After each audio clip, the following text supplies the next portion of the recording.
Why hoy vamos a hablar de algo, que está literalmente robando la memoria sin que te des cuenta? Why no es la edad, no es que estés perdiendo facultades, no es que ya no seas la misma, es un hábito tan común, tan aparentemente inofensivo, que lo haces todos los días sin siquiera cuestionarlo. Al final de este video, te voy a revelar un secreto que muy pocas personas conocen sobre cómo recuperar tu claridad mental en menos de 21 días. Así que no te muevas de ahí, porque esto te va a cambiar la vida. Quiero que pienses en tu día de ayer. Cierra los ojos un segundo si puedes. Piensa en tu rutina matutina. ¿Qué fue lo primero que hiciste cuando abriste los ojos? Why sé honesta conmigo, porque yo también lo hago, o lo hasha hasta que me di cuenta del don, yo que me estaba cosando. Lo primero que hiciste fue agarrar tu celular, tu teléfono, tu móvil y antes de que tu cerebro siquiera tuviera tiempo de despertar completamente, yo estaba revisando mensajes, notifications, redes socials, noticias y esa avalancha de información, que no pediste pero que te lega igual. Es hábito, mi amor, es gesto tan automático, tan inocente en apariencia, es el asesino silencioso de tu memoria. Why no lo digo yo nada más? Lo dice la neurociencia.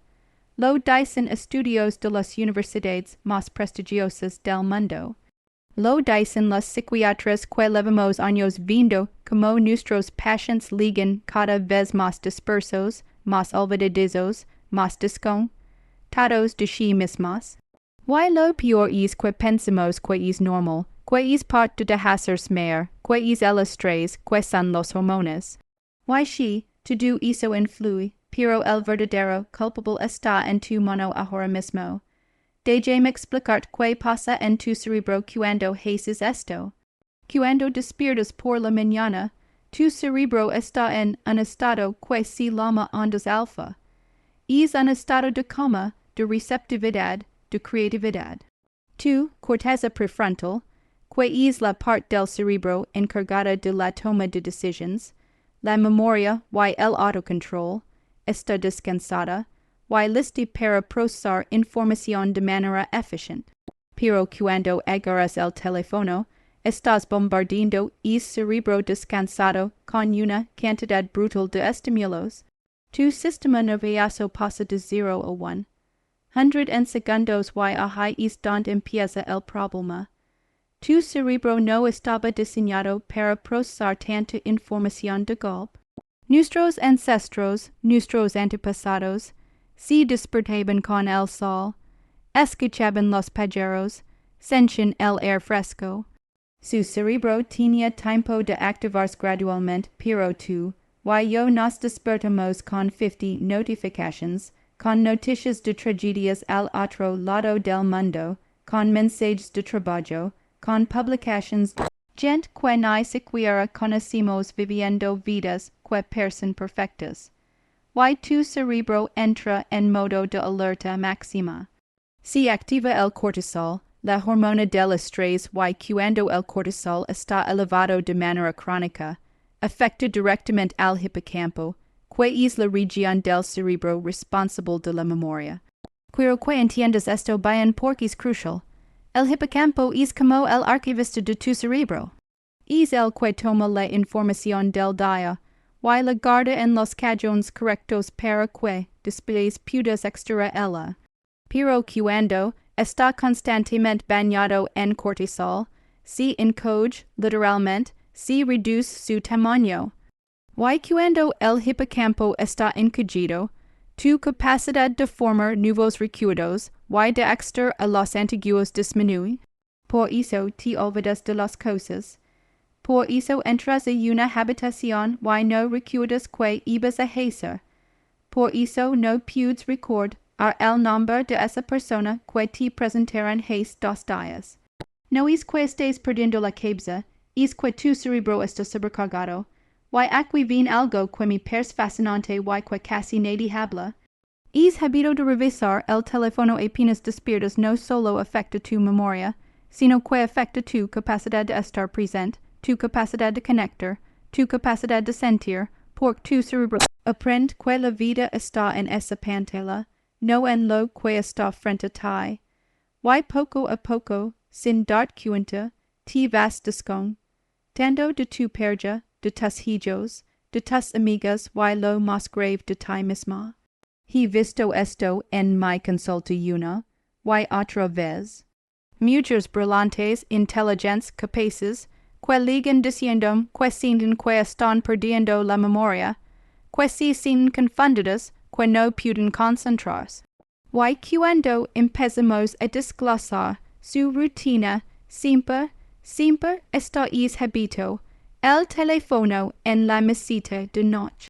La primera acción del día siendo revisar la pantalla, y cuando logran romper es patrón, la transformación es impresionante. Ahora sé lo que estás pensando, Marian, pero es que necesito revisar si hay algo urgente. Es que uso el teléfono como despertador, es que mi familia me escribe temprano. Y te entiendo, de verdad que te entiendo. Yo también ponía esas excusas, pero la verdad, es que esas son justificaciones que le damos a un hábito que ya se volvió una adicción, porque eso es lo que es, mi amor, una adicción. Y como todas las adicciones, empieza de manera sutil, inocente, hasta que un día te das cuenta de que no puedes parar. ¿Sabías que cada vez que recibes una notificación tu cerebro libera dopamina? La dopamina es el neurotransmisor del placer, de la recompensa. Es lo que hace que te sientas bien momentáneamente, pero aquí está el truco.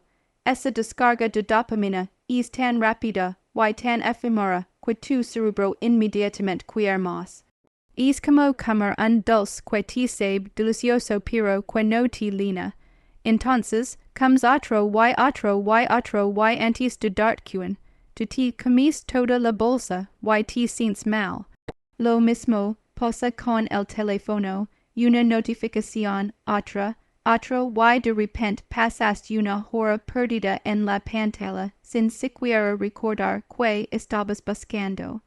Y esto es lo que está destruyendo tu memoria, porque cada vez que tu atención salta de una cosa a otra, de un mensaje a una publicación, de una noticia a un video, tu cerebro no tiene tiempo de consolidar la información, no tiene tiempo de procesar, no tiene tiempo de guardar lo importante y desechar lo que no sirve. Todo se queda flotando ahí en un estado de caos y al final no recuerdas nada. Ahora quiero hacer una cosa aquí porque necesito que te quedes conmigo hasta el final. Voy a compartir contigo una técnica específica, un protocolo que uso con mis pacientes y que ha cambiado vidas. Pero antes necesito que entiendas bien la raíz del problema, porque no se trata solo de dejar el teléfono, se trata de entender por qué lo usamos de esa manera. Se trata de reconocer que estamos evitando cuando nos sumergimos en esa pantalla y apenas abrimos los ojos. Y aquí es donde la cosa se pone interesante, porque muchas veces es hábito de revisar el teléfono, no, es solo una adicción a la dopamina. Es una manera de evitar estar a solas con nosotros mismas. De evitar es momento de silencio, de quietud, donde podríamos sentir lo que realmente está pasando en nuestro interior. Tal vez hay ansiedad, tal vez hay tristeza, tal vez hay un vacío que no sabemos cómo llenar, y en lugar de enfrentarlo agarramos el teléfono. Es más fácil, es más cómodo, pero a la larga es devastador. Te voy a contar algo personal. Hace unos años yo también estaba en esa dinámica. Me despertaba y lo primero que hacía era revisar el correo, las redes, todo. Me decía a mí misma que era por trabajo, que necesitaba estar al tanto, pero la realidad es que estaba evitando estar conmigo. Estaba evitando sentir la presión que tenía encima, las expectativas, El mido a no ser suficient y esa evasión mi estaba pasando factura. Mi memoria empezó a fallar, mi sencha dispersa, agotada, disconctada, y few haste que decidí hacer un cambio radical que, todo empezó a mejorar. Ahora antes de contar cuál few es cambio, quiero que me digas un comentario. Escribe simplemente la palabra memoria si te está pasando esto, since que tu memoria no es la misma que antes. Quiero saber cuántos somos, porque esto es más común de lo que piensas y necesitamos hablar de ello. Y si ya estás sintiendo que este video te está ayudando, dale me gusta. Eso me ayuda a llegar a más mujeres que necesitan escuchar esto. Entonces, ¿cuál fue el cambio que hice? Decidí sacar el teléfono de mi habitación. Así de simple. Compré un despertador antiguo de esos que hacen ruido y no tienen pantalla. Y coloqué el teléfono en otra habitación lejos de mi alcance. Al principio fue duro, no te voy a mentir. Los primeros días sentí una ansiedad terrible.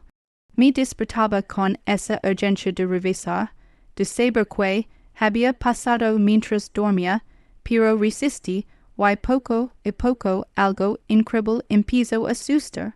Mis mañanas se volvieron sagradas. Me despertaba y, en lugar de sumergirme en el caos digital, tenía un momento de paz. Podía estirarme, respirar, sentir mi cuerpo. Podía pensar en cómo quería que fuera mi día.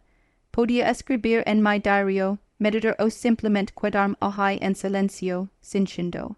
Y esa simple acción de recuperar mis mañanas cambió todo. Mi memoria mejoró, mi concentración aumentó, mi nivel de estrés bajó y me sentí más conectada conmigo misma que en años. Y aquí es donde entra la neuroplasticidad, esa capacidad maravillosa que tiene tu cerebro de cambiar, de adaptarse, de crear nuevas conexiones. Durante años se creyó que el cerebro era estático, que después de decir, de edad ya no podía cambiar, pero ahora sabemos que eso es falso. Tu cerebro puede cambiar a cualquier edad, puede crear nuevas neuronas, nuevas conexiones, nuevos patrones, pero para que eso suceda, necesitas dar el ambiente adecuado. Y ese ambiente no incluye una sobrecarga de información apenas te despiertas. Cuando dejas de bombardear tu cerebro con estímulos externos y le das espacio para respirar, para procesar, para descansar, empiezas a notar cambios. Tu memoria mejora porque tu hipocampo puede hacer su trabajo. Tu concentración aumenta porque tu corteza prefrontal no está constantemente interrumpida. Tu estado de ánimo mejora porque tus niveles de cortisol bajan, y tu capacidad de estar presente, de disfrutar el momento de conectar con las personas que amas se expande. Ahora bien, sé que algunas de ustedes están pensando, Marian, pero yo sí necesito mi teléfono en la mañana. Trabajo desde casa, tengo hijos, tengo responsabilidades y lo entiendo perfectamente. No estoy diciendo que nunca revises tu teléfono. Lo que estoy diciendo es que no si lo primero que hagas, que te des aunque si 30 minutos, 15 minutos, 10 minutos para ti antes de conectar con el mundo exterior, porque esos minutos son oro. Son el momento en que estableces cómo va a ser tu día, son el momento en que te reconectas contigo misma. Y si de verdad necesitas tener el teléfono cerca por alguna emergencia, al menos ponlo en modo avión o activa el modo no molestar. Es que solo ciertas personas pueden comunicarse contigo, pero no te sumerges en el mar de notifications, de mensajes, de información que no es urgente y que solo te va a estresar. Ahora hablemos de otra cosa que está relacionada con este hábito y que también está distrayendo tu memoria. El multitasking, o como lo decimos en español, hacer muchas cosas a la vez. Durante años nos vendieron la idea de que ser productivos significaba hacer 1000 cosas al mismo tiempo, que los mujeres somos expertas en multitasking, que podemos cocinar, hablar por teléfono, ayudar con la tarea, y pensar en la lista del super to-do al mismo tiempo. Y sí, tal vez podemos hacerlo, pero eso no significa que sea bueno para nuestro cerebro. La realidad es que tu cerebro no puede enfocarse en múltiples cosas a la vez. Lo que hace es saltar rápidamente de una tarea a otra y cada vez que salta hay un costo. Si llama costo de cambio, y significa que tu cerebro necesita tiempo para reorientarse, para recordar dónde estaba, para volver a enfocarse. Y es proceso consume energía, muchísima energía. Por eso, al final del día te sientes agotada, aunque no hayas hecho nada físicamente demandante. Y lo peor es que es constante saltar de una cosa a otra afecta tu memoria porque tu cerebro nunca tiene tiempo de procesar completamente ninguna de las tareas. Todo se queda a medias. Todo se queda superficial y cuando intentas recordar algo, no está ahí o está borroso, o está mezclado con otra cosa, y entonces piensas que tu memoria te está fallando cuando en realidad es que nunca le diste la oportunidad de funcionar correctamente. Y aquí es donde quiero que te hagas una pregunta honesta. ¿Cuántas veces al día revisas tu teléfono? 10 veces 50, 100. Hay estudios que dicen que el promedio es de 150 veces al día. 150 veces. Imagina todo lo que podrías hacer con ese tiempo. Imagina todo lo que podrías recordar si tu cerebro no estuviera constantemente interrumpido. Why no si trata solo de la cantidad de veces que lo revisas, si trata de la calidad de tu atención. Porque cuando estás constantemente pendiente del teléfono, aunque no lo estés usando, tu cerebro está en un estado de alerta. Está esperando el siguiente ping, la siguiente notificación, el siguiente estímulo, y esa alerta constante es agotadora. Es como tener un motor prendido todo el tiempo, aunque el carro esté estacionado, eventualmente se va a fundir. Entonces, ¿qué hacemos? ¿Cómo rompimos ese ciclo? Porque una cosa es entender el problema, y otra muy distinto es hacer algo al respecto. Y aquí es donde voy a ser muy práctica contigo, porque no se trata de que de repente te vuelvas moña y renuncies a la tecnología. Se trata de usar la tecnología de manera consciente, de manera que te sirva a ti y no que tú le sirvas a ella. Lo primero que necesitas hacer es establecer límites claros. Y esto empieza desde la noche anterior, porque lo que haces antes de dormir afecta directamente cómo vas a despertar. Si te duermes viendo el teléfono con la mente llena de información, de imágenes, de estímulos, tu cerebro no puede descansar adecuadamente. Tu sueño es superficial, fragmentado, y cuando despiertas, aunque hayas dormido 8 horas, te sientes cansada y lo primero que haces es agarrar el teléfono para ver que te perdiste perpetuando el ciclo. Entonces, regla número 1, al menos una hora antes de dormir apaga el teléfono, o mejor aún déjalo en otra habitación. Ese es tiempo para hacer algo que realmente te relaje. Lee un libro, escribe en tu diario, habla con tu pareja, date un baño. Hazlo que sí, pero que no involucre pantallas, porque la luz azul que emiten las pantallas inhibe la producción de melatonina, que es la hormona que te ayuda a dormir. Y sin melatonina tu sueño se ve afectado. Y sin buen sueño, tu memoria se ve afectada. Todo está conectado. Regla número 2. Cuando despiertes, no agarres el teléfono. Resiste la urgencia, respira, estirate, levántate de la cama, ve al baño, lavate la cara, toma un vaso de agua. has cualquier cosa que te ayude a despertar de manera natural. Y solo después de que hayas hecho tu rutina matutina, solo después de que te hayas conectado contigo misma, puedes revisar el teléfono y cuando lo hagas, hazlo de manera intencional. No te quedes navegando sin rumbo. Revisa lo que necesitas revisar ya. Regla número 3. Estables momentos específicos del día para revisar el teléfono. Por ejemplo, puedes revisarlo por la mañana después de tu rutina, a mediodía y por la noche. Y fuera de esos momentos, déjalo guardado. Pon el teléfono en silencio, desactiva las notifications. Haz que el teléfono trabaje para ti, no al revés. Y vas a ver como tu capacidad de concentración mejora, como tu memoria mejora, como tu nivel de estrés baja. Y aquí viene algo interesante. Cuando empiezas a tomar control sobre tu uso del teléfono, cuando empiezas a establecer estos límites, algo mágico sucede. Te das cuenta de cuánto tiempo has estado desperdiciando. Te das cuenta de cuánta vida te has perdido por estar con la cabeza metida en una pantalla.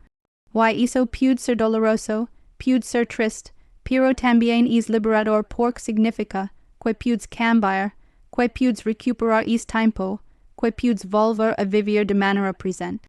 Ahora quiero hablar de algo que muy pocas personas mencionan cuando se habla de memoria, y tecnología, y es el impacto que tienen nuestras relaciones. Porque cuando estás constantemente distraída, cuando tu atención está dividida, las personas a tu alrededor lo sienten. Tu perdes sienten que no lo escuchas, tus hijos sienten que no estás presente, tus amigas sienten que no les prestas atención, y poco a poco esas relaciones se van deteriorando, no porque hay conflictos grandes, sino porque hay una disconexión sutil constante, y lo triste es que muchas veces ni siquiera nos damos cuenta. Creemos que estamos ahí, que estamos presentes porque estamos físicamente en el mismo lugar, pero nuestra mente está en otra parte, está en es mensaje que ligo hace 5 minutos, está en esa publicación que vimos en la mañana, está en todas partes menos en el aquí, y ahora. Y eso también es una forma de perder la memoria, porque si no estás presente para vivir el momento, no hay nada que recordar después. Tengo una paciente que me compartió algo muy hermoso. Me dijo que cuando decidió dejar el teléfono fuera de su habitación, su relación con su esposo cambió completamente. Me contó que habían perdido la costumbre de hablar por las noches. Cada uno se quedaba en su lado de la cama viendo su teléfono sin interactuar. Y cuando ella decidió hacer el cambio, al principio su esposo seguía con el teléfono, pero después de unos días él también empezó a dejarlo y comenzaron a hablar de nuevo, a reírse, a recordar por que se habían enamorado. Y me dijo, Marian, recuperé a mi esposo, y recuperé partes de mí que había olvidado que existen. Esa historia me emociona cada vez que la recuerdo, porque es un recordatorio de que los cambios pequeños pueden tener impactos enormes, de que recuperar tu atención, recuperar tu presencia es recuperar tu vida. Ahora hablemos un poco más sobre la ciencia detrás de todo esto, porque quiero que entiendas que no te estoy diciendo esto porque está de moda hablar de desintoxicación digital. Te lo digo porque hay evidencia sólida, científica de que el uso excesivo de tecnología está afectando nuestro cerebro de maneras profundas. Hay un estudio de la Universidad de California que encontró que cada vez que te interrumpen te toma un promedio de 23 minutos volver a concentrarte completamente en lo que estabas haciendo. 23 minutos. Ahora piensa cuántas veces te interrumpes a ti misma, revisando el teléfono. Si lo haces cada 15 minutos, nunca llegas a un estado de concentración profunda. Nunca llegas a ese estado de flujo donde el tiempo pasa volando y tu trabajo es de la más alta calidad.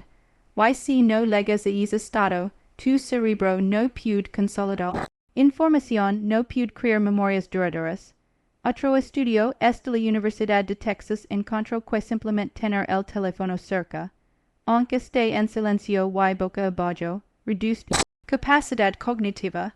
Solo el hecho de saber que trabaja hace que una parte de tu cerebro esté pendiente de él, hace que no puedas dar el 100% de tu atención a lo que estás haciendo.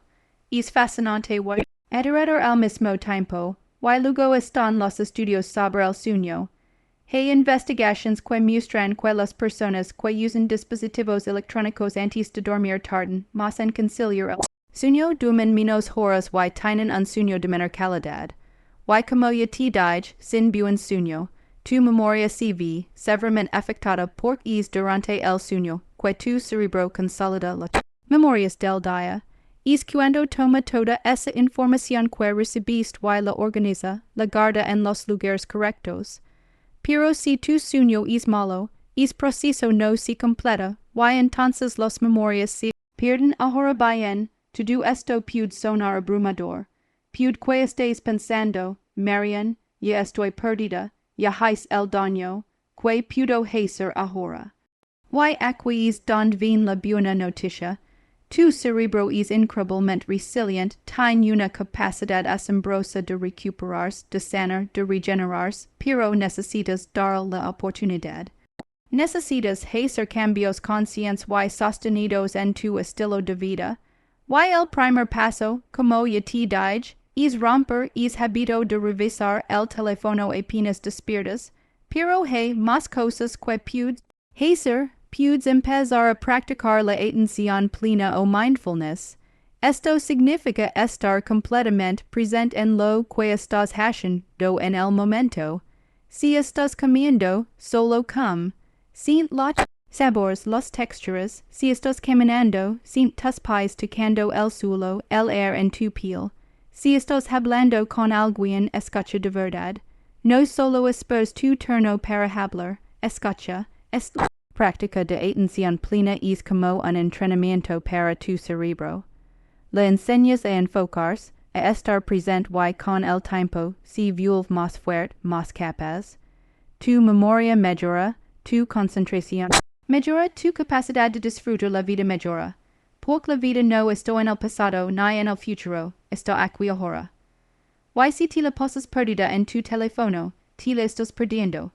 Otra cosa que puedes hacer es mover tu cuerpo. El ejercicio es uno de los mejores potenciadores de memoria que existen.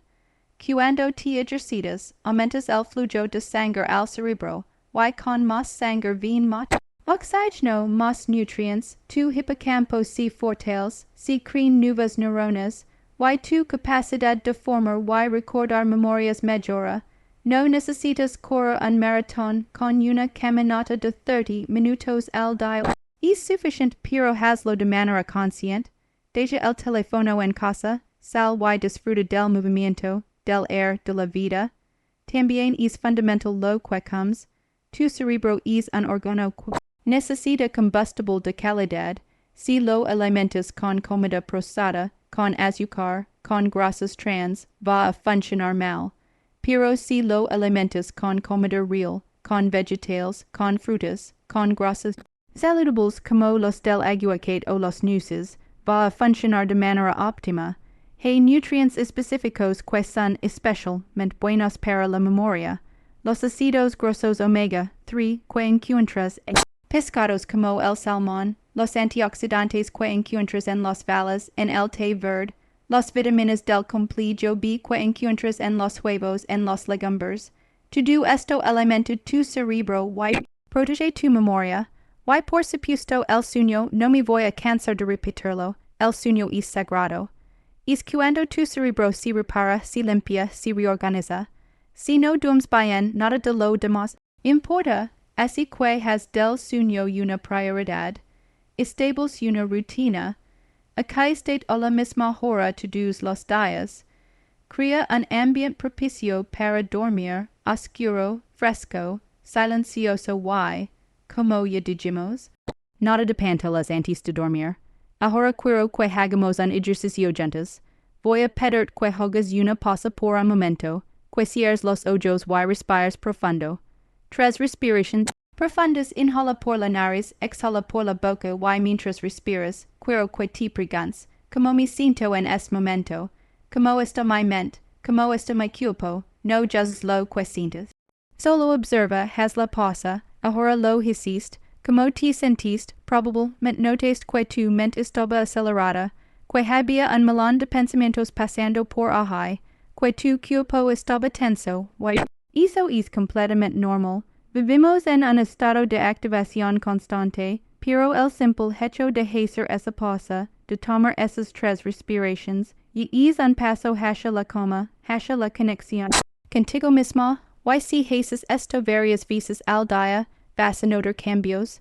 Tu sistema nervioso se va a calmar, tu mente se va a clarificar y tu memoria va a mejorar.